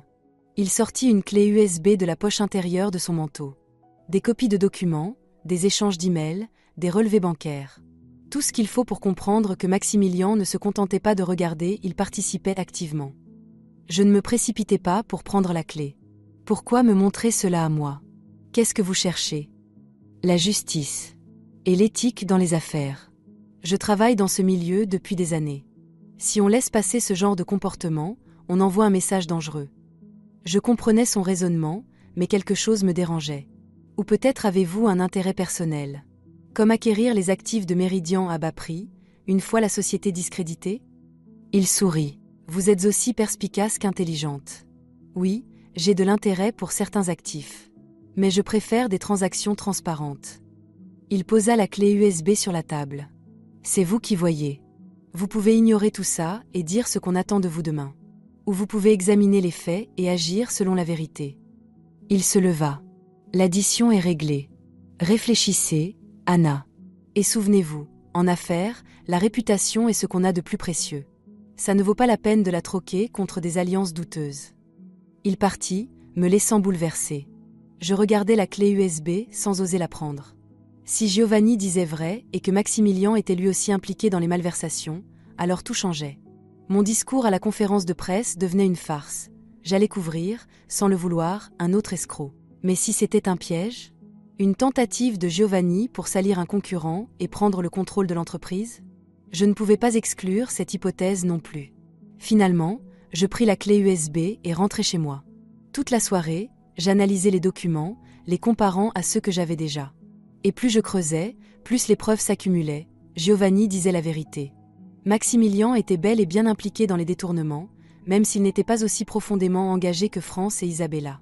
Il connaissait l'existence des sociétés offshore, touchait sa part sur des opérations douteuses, aidait à dissimuler certaines informations aux autres associés. Et maintenant, en me poussant à parler à la conférence, il comptait se cacher derrière moi pour échapper à ses responsabilités. Que faire? Aller voir le procureur? Annuler ma participation? Ou changer complètement mon discours? J'ai mis des heures à trouver le sommeil. Mais à l'aube, j'ai eu une idée. J'utiliserai la conférence de presse. À ma manière. Ce ne sera pas le discours que Maximilian attend. Le matin, j'appelai immédiatement Wolfgang. Il faut qu'on se voie d'urgence. Avant la conférence. Il s'est passé quelque chose? Demanda-t-il, inquiet. Oui, quelque chose de très grave. Rendez-vous dans 1 heure au café près du parc. Au café, je lui montrai les documents de la clé USB. Wolfgang les lut attentivement, puis poussa un long soupir. Je m'en doutais. Maximilien a accepté trop vite l'éviction de France et s'est trop empressé d'accuser uniquement lui et Isabella. Vous saviez ? Demandai-je, déçu. Je soupçonnais, sans preuve. Maintenant, on les a. Il tapota les papiers du doigt. Qu'est-ce que je fais ? La conférence est dans 3 heures. Wolfgang réfléchit. Vous avez plusieurs options. Annuler votre présence, dire que vous êtes malade. Lire le discours prévu, puis remettre les preuves en privé aux autorités. Ou alors, insistai-je. Ou alors, dire la vérité. Toute la vérité. Mais c'est risqué. L'entreprise pourrait ne pas survivre à un nouveau scandale. J'y pensais un moment.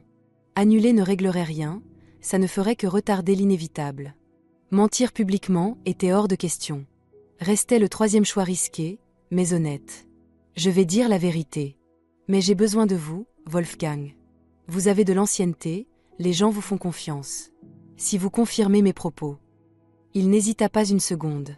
Je serai là, à vos côtés, et je soutiendrai chacun de vos mots. Nous réglâmes les détails, puis nous séparâmes. J'avais un nouveau discours à préparer. La conférence se tenait dans la salle du centre d'affaires où se trouvait le siège de Méridian. La salle était comble, journalistes, partenaires, employés. Au premier rang, Maximilien, entouré des autres associés. Je repérai Giovanni, assis discrètement au fond. Nos regards se croisèrent et il m'adressa un léger signe de tête. Maximilien ouvrit l'événement avec un discours introductif, me présenta comme la nouvelle consultante financière et la personne ayant aidé à mettre au jour les malversations. Puis il m'invita à prendre la parole. Je m'approchai lentement du pupitre. Des dizaines de regards curieux étaient braqués sur moi. Mon cœur battait la chamade, mes mains étaient moites. Mais je savais que j'avais fait le bon choix. Bonjour à tous. Représentants de la presse, collègues, partenaires. La société Méridian traverse une période difficile. Des malversations ont été découvertes récemment, causées par l'ancienne direction. Cela a gravement terni notre réputation et notre stabilité financière. Maximilien hochait la tête, satisfait pour l'instant, tout suivait le plan. Je suis ici pour vous assurer que l'avenir de l'entreprise est entre de bonnes mains et que les problèmes rencontrés sont dus aux actes isolés de quelques individus. Je marquai une pause. Maximilien souriait encore, inconscient de ce qui allait suivre. Mais je ne peux pas dire ça, car ce serait un mensonge. Et je suis ici pour dire la vérité. Un murmure parcourut la salle. Maximilien se figea. La vérité, c'est que les fraudes n'ont pas été commises uniquement par France Keller et Isabella Dupont. D'autres membres de la direction étaient impliqués. Maximilien blêmit. Il se pencha aussitôt sur son téléphone, sans doute pour appeler la sécurité ou la communication. Trop tard. J'ai en ma possession des documents prouvant l'implication de Maximilien Schneider, actuel directeur général par intérim de Méridian, dans ces malversations. Je levai la pochette contenant les impressions de la clé. Le silence tomba sur la salle. Puis ce fut un chaos de questions, de cris, de flashs. Les journalistes se levèrent d'un bond, s'approchèrent de la scène. Maximilien bondit à son tour. C'est une manipulation. Anna n'est pas dans son état, elle règle des comptes personnels après son divorce. Elle invente tout ça. Alors pourquoi ne pas vérifier les documents ? Je suis prête à les remettre aux enquêteurs dès maintenant. À ce moment, Wolfgang s'avança à son tour. Je confirme les propos d'Anna. En tant qu'auditeur principal, j'ai moi-même découvert de graves irrégularités comptables. Ce n'était pas l'œuvre de 2 personnes seulement. D'autres responsables, dont Maximilien Schneider, y ont pris part. Ce fut le coup de grâce. Wolfgang était respecté, incontestable. Son témoignage valait de l'or. Maximilien comprit qu'il avait perdu. Il quitta précipitamment la salle, bousculant les journalistes. Mais à la sortie, l'attendait déjà Thomas Lébé, accompagné de ses collègues du département des crimes financiers. Maximilien Schneider, veuillez nous suivre pour être entendu dans le cadre de l'enquête, déclara calmement l'inspecteur. La salle était figée. Je repris la parole. Chers collègues, partenaires, clients de Méridian. Aujourd'hui, l'entreprise traverse une crise grave. Mais je crois que ce n'est pas la fin, c'est le début d'un renouveau. Nous avons ouvert un abcès qui infectait silencieusement notre organisation. Maintenant, vient le temps de la guérison. Ce sera long, douloureux, mais nécessaire. Je regardais la salle. Je m'engage à faire tout ce qui est en mon pouvoir pour que Méridian ressorte plus forte de cette épreuve. Pour que chaque employé honnête garde son emploi. Pour que nos partenaires et clients puissent, à nouveau, nous faire confiance. Mais cela demandera du courage, de la patience et une vraie foi en l'avenir. Après la conférence de presse, Giovanni s'approcha de moi. Intervention impressionnante, Anna. Peu de gens auraient eu le courage de faire ce que vous avez fait. Je n'ai fait que dire la vérité, même si je comprends que cela pourrait coûter cher à l'entreprise, répondis-je. Ou la sauver. Le marché apprécie l'honnêteté, même quand elle fait mal, répliqua-t-il. Il me tendit sa carte. Appelez-moi quand vous serez prête à discuter de l'avenir de Méridian. J'ai une proposition qui pourrait intéresser les partenaires restants. Je pris la carte, sans rien promettre. La journée avait été éprouvante, et je n'avais pas encore mesuré toutes les conséquences de ce que je venais de faire. Mais une chose était sûre, je ne regrettais rien. Pour la première fois depuis longtemps, je sentais que j'agissais en accord total avec mes principes. Et cette sensation valait bien tous les risques. Après la conférence, tout s'accéléra. L'arrestation de Maximilian fit la une des médias économiques, et une photo de moi, debout à la tribune avec une pochette de documents, s'afficha en première page. La femme qui n'a pas peur de dire la vérité, titrait l'un des magazines. Les associés restants se réunirent d'urgence. Cette fois, j'y étais conviée non plus comme simple consultante, mais comme participante à part entière dans la discussion sur l'avenir de Méridian. La situation est critique. En un mois, nous avons perdu 3 dirigeants majeurs, les comptes de l'entreprise sont gelés, les clients résilient leurs contrats, lança Paolo Andersen, le plus ancien des associés, habituellement discret. Il faut nommer un nouveau directeur général au plus vite. L'entreprise ne peut pas rester sans direction, proposa quelqu'un. Mais qui ? France, Isabella et Maximilian ont tous trempé dans les affaires douteuses. À qui faire confiance maintenant ? Répliqua un autre. Tous les regards se tournèrent vers moi. Je sentis mes joues s'enflammer. Anna a fait preuve de courage et d'intégrité. Elle aurait pu se taire, préserver l'ordre établi, mais elle a préféré la vérité, même en sachant que cela pourrait nuire à l'entreprise à court terme, déclara Wolfgang. C'est admirable, certes, mais l'honnêteté ne suffit pas à diriger une entreprise de cette envergure. Il faut de l'expérience, un réseau, une réputation solide, acquiesça Paolo. Qu'avez-vous en tête ? Demandai-je directement. J'ai une idée. Il nous faut un investisseur solide, capable non seulement d'injecter des fonds, mais aussi d'apporter des compétences managériales. Quelqu'un de crédible, qui puisse restaurer la confiance dans Méridian, expliqua Paolo en se redressant dans son fauteuil. Et vous avez quelqu'un en vue ? Demanda un autre associé. Oui. Le groupe d'investissement capital, dirigé par Giovanni Rossi, répondit Paolo. Je sursautai en entendant son nom. Tout cela était-il prévu depuis le début ? Giovanni me donne des preuves contre Maximilian, je déclenche le scandale, et lui arrive en sauveur ? À ma connaissance, M. Rossi s'intéresse depuis longtemps aux actifs de Méridian. Mais l'ancienne direction refusait de céder le contrôle. La situation est différente maintenant, poursuivit Paolo. Vous avez déjà négocié avec lui ? Demandai-je. De manière préliminaire. Il est prêt à racheter une part majoritaire et à investir dans l'entreprise. À condition que toutes les personnes impliquées dans les malversations soient écartées de la direction, avoua Paolo. C'est déjà fait, fit remarquer quelqu'un. Oui, mais nous devons garantir qu'aucun autre nom n'émergera de l'enquête. Anna, avez-vous d'autres informations à partager ? Demanda Paolo en me fixant. Je réfléchis. La clé USB ne concernait que Maximilian. Mais mon intuition me soufflait que le réseau pouvait être plus vaste. Je n'ai que ce que j'ai déjà révélé publiquement. Mais je pense qu'un audit complet de l'entreprise, mené par un cabinet indépendant, est indispensable, répondis-je prudemment. Proposition raisonnable, que M. Rossi soutient. Il est même prêt à financer l'intervention d'un cabinet d'audit international, confirma Paolo. C'est séduisant. Mais quelle sera la nouvelle structure de gouvernance après l'accord ? Qui dirigera l'entreprise ? Demanda un associé. Giovanni a un candidat en tête, répondit Paolo en me regardant à nouveau. Vous, Anna ? Je restai bouche bée. Moi, directrice générale d'une grande entreprise d'investissement, sans formation spécifique, sans expérience à ce niveau ? C'était une blague ? Pas du tout. Monsieur Rossi est convaincu que vous êtes la personne idéale pour redorer l'image de l'entreprise. Vous avez prouvé votre intégrité et votre capacité à prendre des décisions difficiles. En tant qu'ex-épouse du fondateur, vous connaissez bien l'intérieur de l'entreprise, dit Paolo sérieusement. Mais je n'ai pas les compétences ni l'expérience requises. Les aspects techniques seront gérés par les managers expérimentés de l'équipe de Monsieur Rossi. Votre rôle est ailleurs, vous serez le visage d'une entreprise nouvelle, honnête. Un symbole de renouveau, précisa-t-il. Je tournai les yeux vers Wolfgang, à la recherche d'un avis. Il acquiesça discrètement, comme pour me dire « accepte ».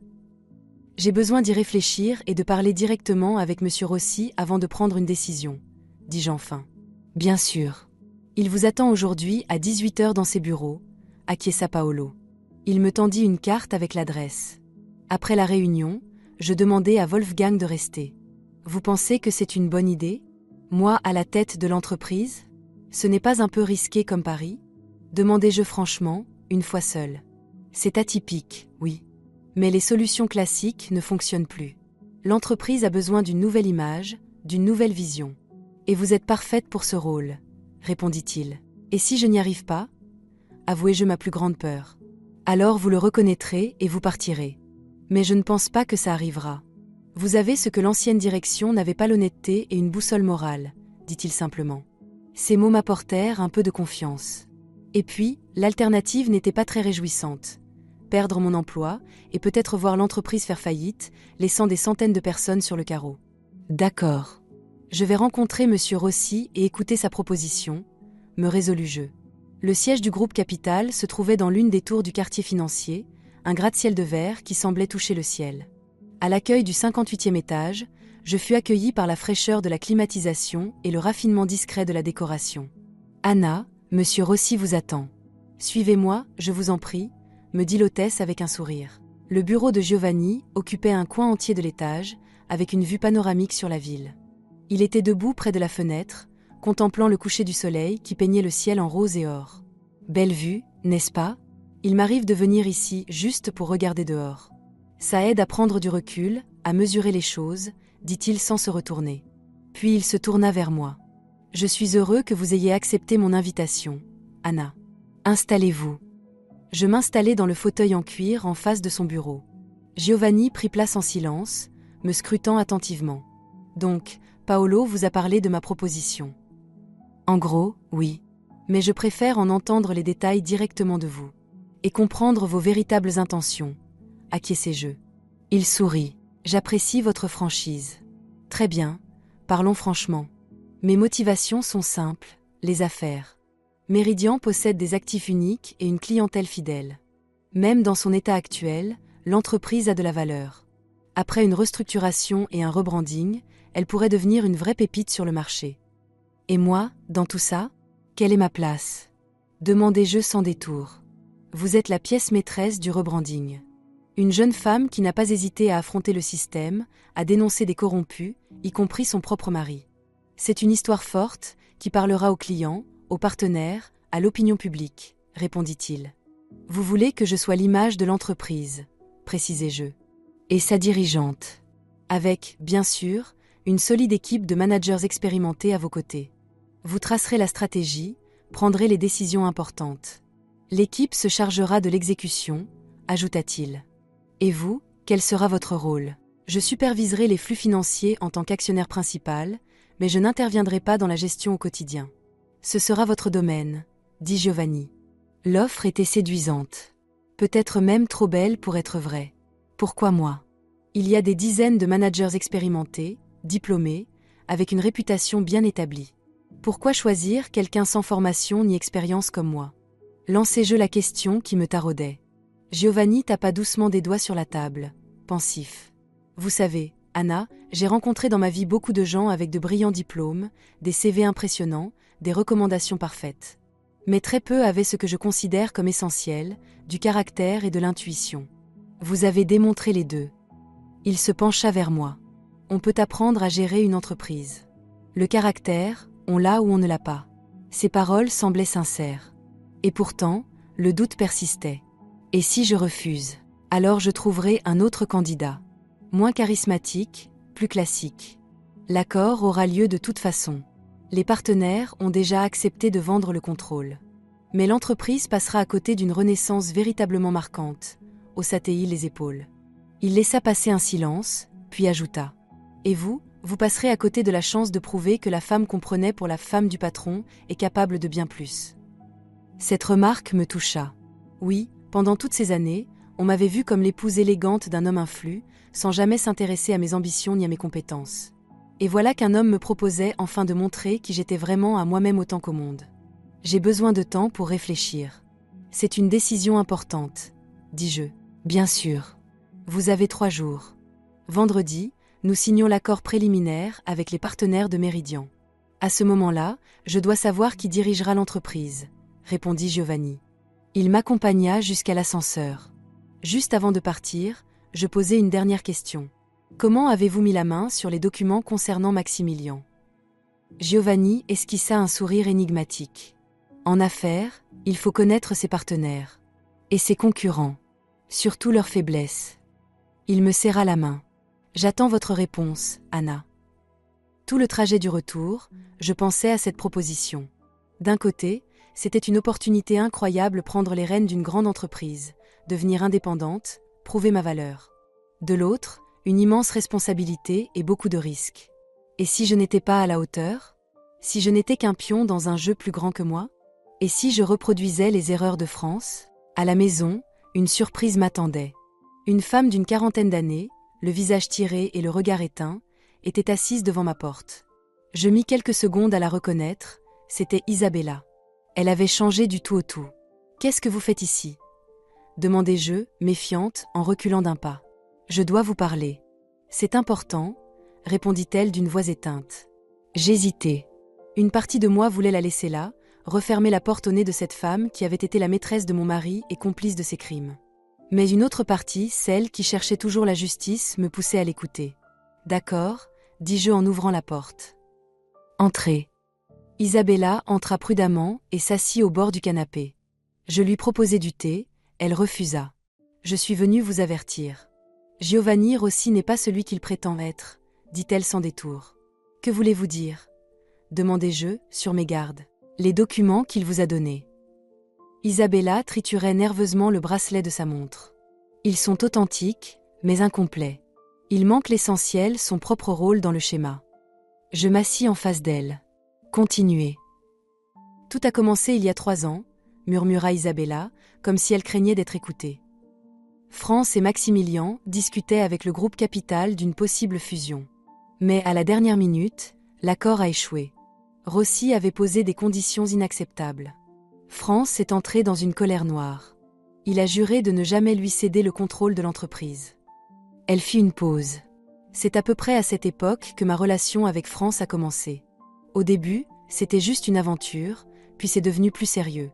Il me disait qu'il allait vous quitter, qu'on allait commencer une nouvelle vie. Allez droit au but, s'il vous plaît, la coupai-je. Je n'avais aucune envie d'entendre les détails de leur liaison. Pardon, acquiesça Isabella. Bref, il y a environ 1 an, France a reçu une étrange proposition d'un investisseur anonyme. Une opération de transfert de fonds via des sociétés offshore. Le plan était ultra élaboré, presque parfait. France s'y est intéressée et a commencé à le mettre en œuvre. Ce n'est que plus tard que nous avons découvert que l'instigateur, c'était Rossi. « Comment le savez-vous » demandai-je. « Par Célina. Elle a vu par hasard une lettre d'un avocat qui avait enregistré l'une des sociétés offshore. Le document mentionnait qu'un bénéficiaire final était lié au groupe Capital, expliqua Isabella. Et ensuite, quand France a compris, c'était trop tard. Le système fonctionnait déjà, les fonds étaient transférés, et toutes les traces menaient à lui. Et à moi. Rossi nous a mis au pied du mur. Soit on continuait à coopérer et on lui cédait une partie des actifs, soit il divulguait tout. Pourquoi me raconter ça maintenant ? Je restais méfiante. Parce qu'il vous manipule comme il nous a manipulés, dit Isabella en me regardant droit dans les yeux. Rossi est un maître dans l'art de pousser les gens à faire ce qu'il veut, tout en leur laissant croire que c'est leur propre choix. Comme dans mon cas. Je commençais à comprendre. Exactement. Il vous a donné les preuves contre Maximilien, sachant que vous ne garderiez pas le silence. Il a anticipé que votre discours à la conférence de presse provoquerait une crise encore plus grave. Et maintenant, il se présente comme le sauveur, prêt à investir et à soutenir l'entreprise, acquiesça-t-elle. Et en échange, il prend le contrôle de Méridian, conclus-je. Oui. De manière tout à fait légale, avec l'approbation des partenaires et du public. C'est brillant. Isabella esquissa un sourire amer. Pourquoi je devrais vous croire ? Vous m'avez trahi avec mon mari, vous avez participé à des malversations. Qu'est-ce qui me garantit que vous dites la vérité ? Demandai-je franchement. Rien. À votre place, je ne me croirais pas non plus. C'est pourquoi j'ai apporté ceci, dit-elle en toute honnêteté. Elle sortit une clé USB de son sac. Il y a là toutes les preuves, email, relevés bancaires, documents sur les sociétés offshore. Tout ce qui relie Rossi à notre système. Pourquoi ne pas avoir donné ça à la police? M'étonnai-je. Parce que j'ai peur. Rossi a des contacts partout. Si jamais il apprend que j'ai parlé, répondit-elle, sans finir sa phrase. Je compris ce qu'elle voulait dire. Et vous n'avez pas peur de m'en parler, à moi? Si. Mais j'ai encore plus peur de ce qui se passera si Rossi obtient le contrôle total. Il est impitoyable avec ceux qui lui résistent, avoua-t-elle. Je pris la clé USB, la fis tourner entre mes doigts. Je vais étudier les documents, mais je ne promets rien. C'est tout ce que je demande, dit Isabella en se levant. Elle se retourna à la porte. Vous savez, je n'ai jamais voulu vous faire du mal. Tout est devenu trop compliqué. La vie est compliquée, répondis-je, sans colère, sans pitié. Juste de la fatigue. Au revoir, Isabella. Après son départ, je m'installai devant mon ordinateur et insérai la clé USB. Pendant des heures, j'analysais les fichiers, les comparant à ceux que m'avait donnés Giovanni. Et plus j'avançais, plus une évidence s'imposait, Isabella disait vrai. Rossi était bel et bien le cerveau de toute l'opération, manipulant France, Isabella et Maximilian avec une précision glaçante. Cette révélation me confrontait à un choix difficile. Devais-je dénoncer Rossi? Mais qui me croirait? Moi, une femme sans réseau, s'appuyant sur les aveux d'une ancienne complice discréditée? Et cela pourrait achever définitivement Méridian. Un autre scandale, et l'entreprise ne s'en remettrait pas. Accepter son offre et prendre la tête de Méridian? Cela revenait à devenir la marionnette d'un homme prêt à tout pour ses intérêts. Tout abandonner et repartir à zéro? Mais Rossi prendrait malgré tout le contrôle, avec un autre pantin à sa place.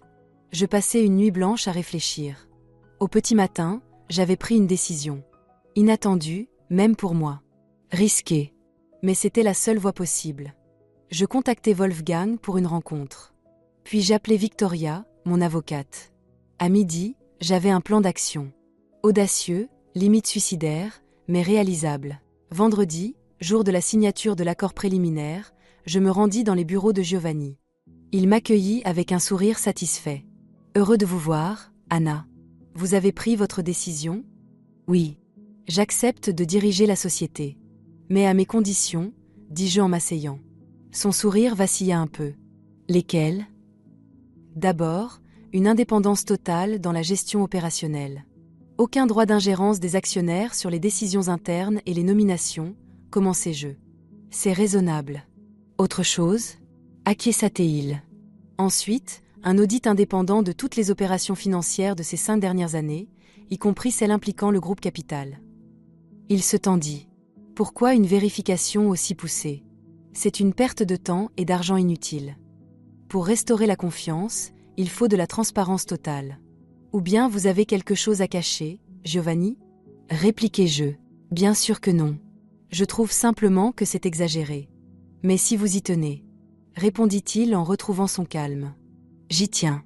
Et dernière condition, 25% des actions de la société doivent être transférées à un fonds spécialement créé pour protéger les intérêts des employés ordinaires de Méridian, déclarai-je fermement. Quoi? Il se redressa, surpris. C'est hors de question. On avait convenu d'un bloc de contrôle. Que vous garderez. 51%, c'est largement suffisant pour contrôler l'entreprise. Mais je veux des garanties. En cas de nouveaux conflits internes, ce ne seront pas les salariés de base qui devront payer les pots cassés, assurai-je. Giovanni me regarda avec attention. Vous négociez plus durement que prévu. D'où vous vient cette connaissance des rouages d'entreprise? J'ai de bons conseillers et un bon instinct. Alors, qu'en est-il de mes conditions? Souris-je. Il resta silencieux un instant, tapotant la table du bout des doigts. Je suis prêt à accepter les 2 premières. Pour la 3e, je propose 15% pour le fonds, à condition que vous en assuriez la gestion. 20%. Et un conseil de surveillance indépendant, répliquai-je sans céder. 17%, et vous présidez le conseil, proposa-t-il. Dernière offre. Je fis mine d'hésiter, alors que j'étais prête à accepter moins. D'accord, marché conclu. Nous nous serrâmes la main. Giovanni avait l'air satisfait, il avait obtenu ce qu'il voulait, avec quelques concessions. Il ignorait encore que le vrai combat ne faisait que commencer, et que les documents de sa clé USB, combinés à ceux d'Isabella, avait déjà été confié à des personnes de confiance avec l'instruction de tout publier s'il m'arrivait quoi que ce soit. Quand signons-nous l'accord ? Demandai-je. Tout de suite, répondit-il en appuyant sur l'interphone. Faites entrer les avocats et les partenaires de Méridian. Une demi-heure plus tard, toutes les formalités étaient réglées. Les documents signés. J'étais officiellement devenue directrice générale de Méridian. Un immense travail m'attendait. Redorer la réputation de l'entreprise, instaurer une nouvelle culture interne, regagner la confiance des clients et des partenaires. Et surtout, mener un jeu complexe avec Giovanni, qui ne se doutait pas encore que sa nouvelle directrice générale connaissait son implication dans les malversations et qu'elle n'avait pas l'intention d'être sa marionnette. Mais cela, je le réglerai plus tard. Ce soir, je voulais savourer ce moment de victoire. Moi, Anna Muller, celle que l'on considérait comme une jolie potiche dans l'ombre d'un mari influx, je venais de prendre les rênes d'une grande société d'investissement. Et je l'avais fait seule, avec ma tête, ma volonté. Pour la première fois depuis longtemps, je me sentais libre, forte, prête à affronter tout ce que l'avenir me réserverait. 3 mois s'étaient écoulés depuis ma prise de fonction à la tête de Méridian. 3 mois de travail intense, de décisions stratégiques et de jeux subtils avec Giovanni. Peu à peu, l'entreprise sortait la tête de l'eau. Les comptes avaient été débloqués, certains clients étaient revenus, de nouveaux contrats avaient été signés.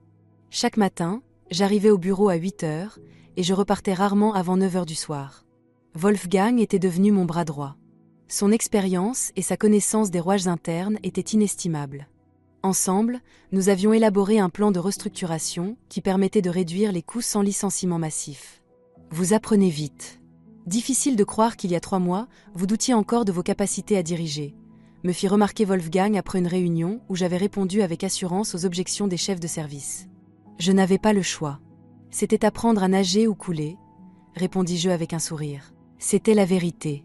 Les premières semaines avaient été éreintantes. J'épluchais des rapports financiers jusqu'à l'épuisement, je consultais des experts sur tous les aspects du business, j'enchaînais les réunions avec les clients et partenaires pour regagner leur confiance. Giovanni m'observait de près, sans intervenir directement. Pour l'instant, je respectais notre accord sur mon autonomie opérationnelle. Mais je savais que ce calme était temporaire. Il attendait son moment. Il arriva à la fin du 3e mois. Lors d'une assemblée des actionnaires, Giovanni proposa soudainement une fusion entre Méridian et le principal actif du groupe Capital, la banque d'investissement Horizon. L'effet de synergie serait immense. L'ensemble formerait un acteur majeur, capable de rivaliser avec les plus grands groupes financiers internationaux, déclara-t-il, sûr de lui, en présentant des chiffres impressionnants.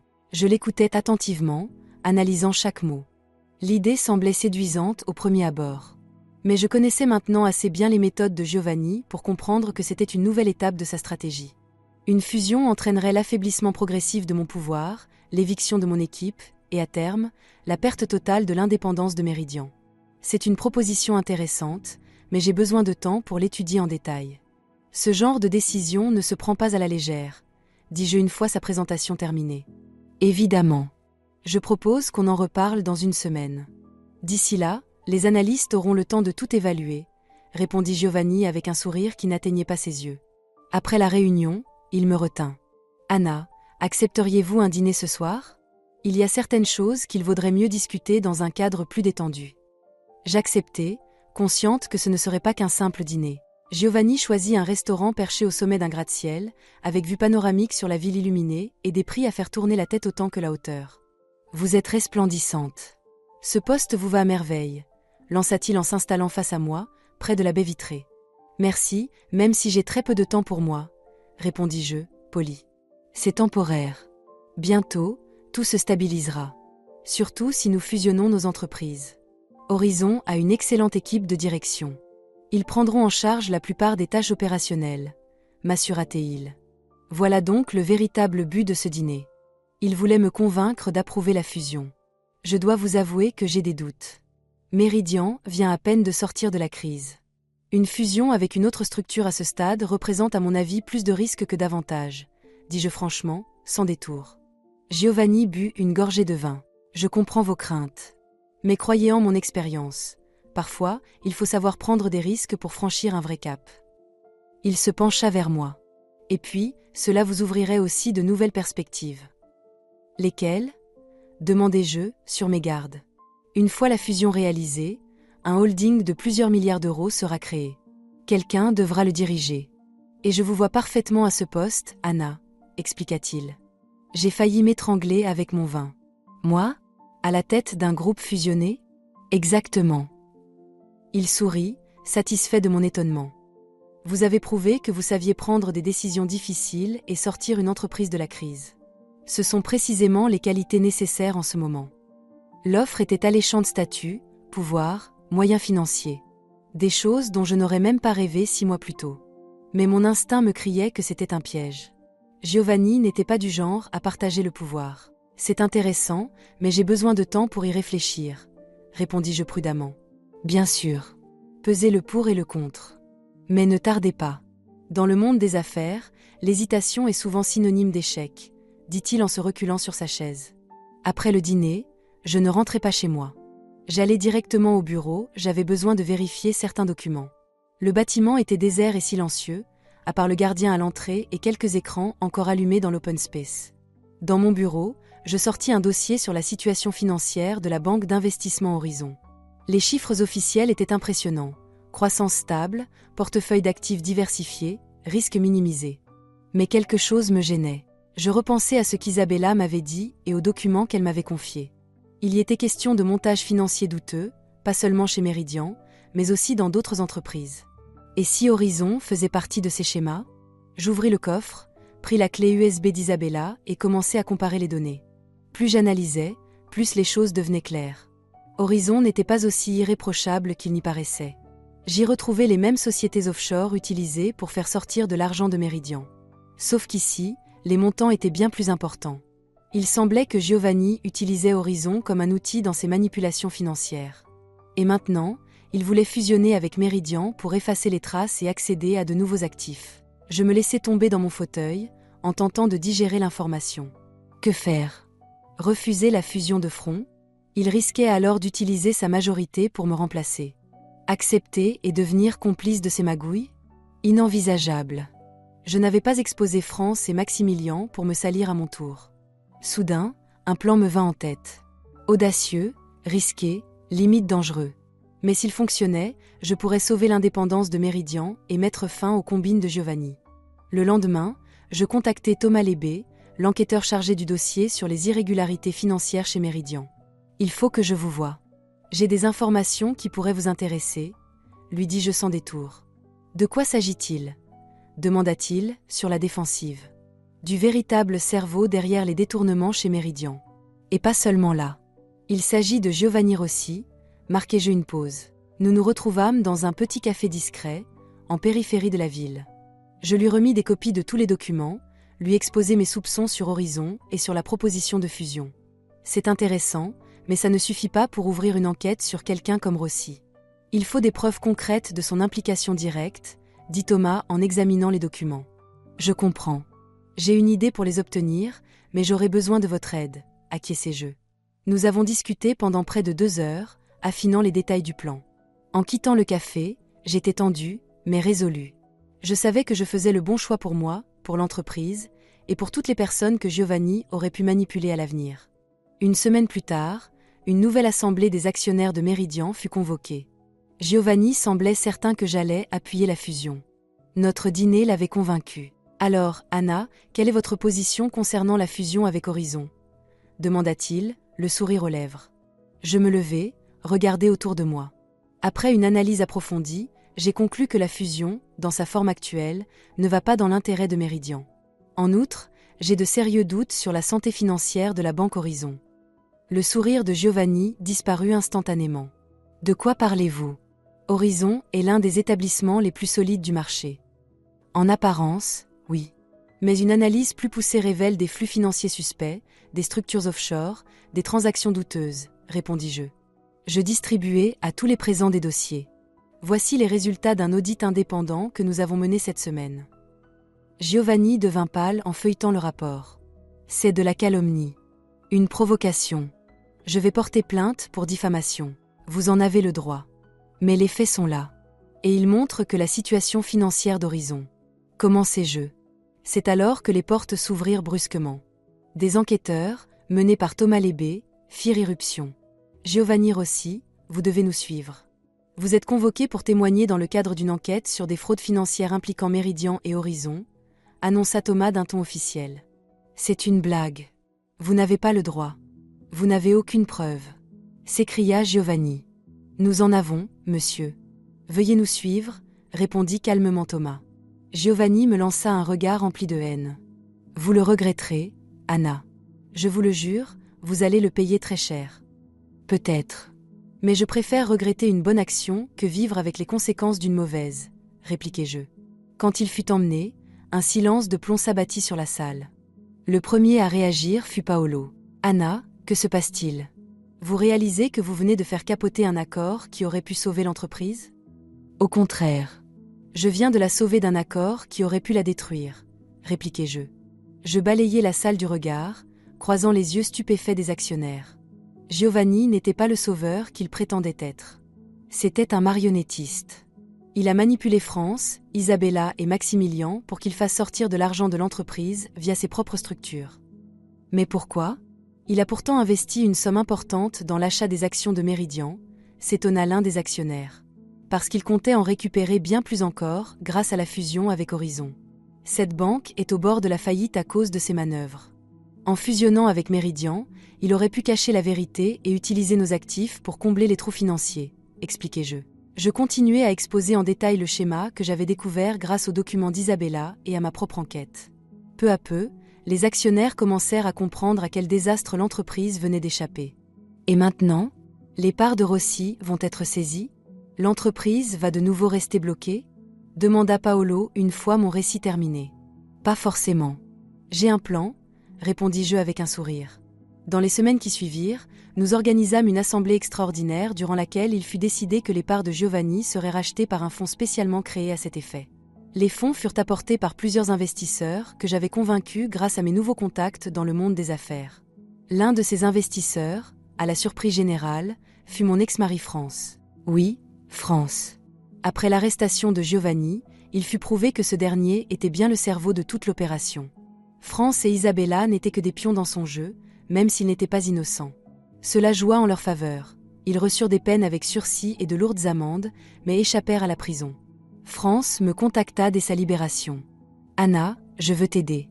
Il me reste des économies personnelles, qui ne sont pas liées à Méridian. Je suis prêt à les investir pour racheter la part de Rossi, me dit-il lors de notre rencontre.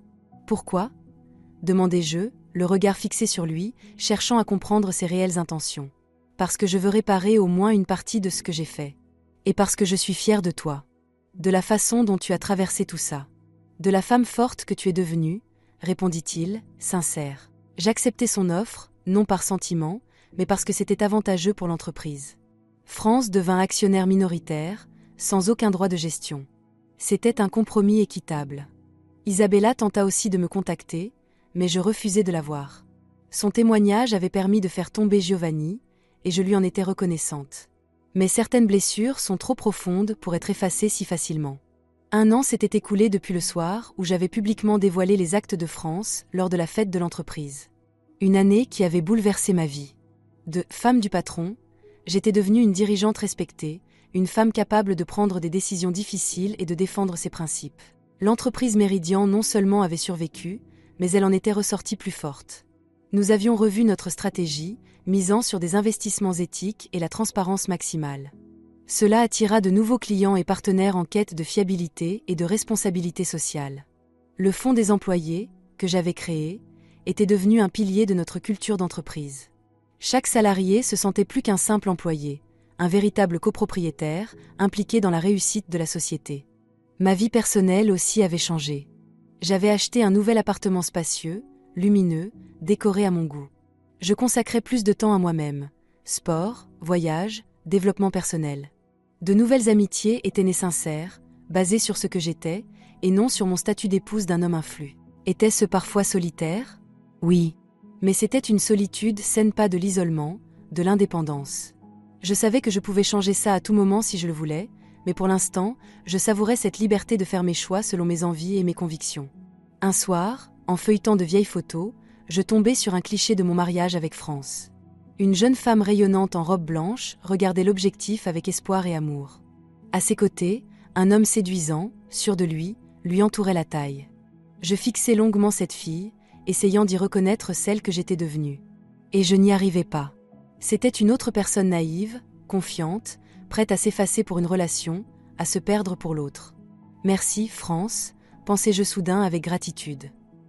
Sans ta trahison, je n'aurais jamais su de quoi j'étais capable. Ce soir-là, pour la première fois depuis longtemps, je me sentis totalement en paix.